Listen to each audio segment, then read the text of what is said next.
Congratulation Hasnat Abdullah.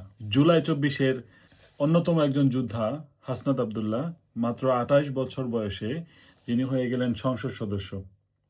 Congratulation once again আমাদের দেবিদ্বারবাসী এবং আমার নিজ গ্রাম বড়শালগড় গ্রামের পক্ষ থেকে হাসনাত আবদুল্লাহকে জানাচ্ছি সাদর সম্ভাষণ।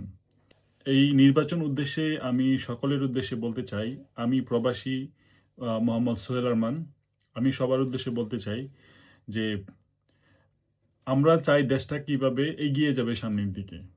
দেশের মধ্যে অরাজকতা সৃষ্টি আমরা না করি, দেশে কিভাবে শান্তি ফিরে আসবে আমরা সেই জিনিসটা করি। দেখেন, গত 17-18 বছর কিন্তু আমরা সুষ্ঠু নির্বাচন দেখি নাই। এইবার হয়তো আমরা একটা নির্বাচন দেখতে পেরেছি, যার বদৌলতে ভালো একটা ফলাফল আসছে এবং আসবে আরও সামনে।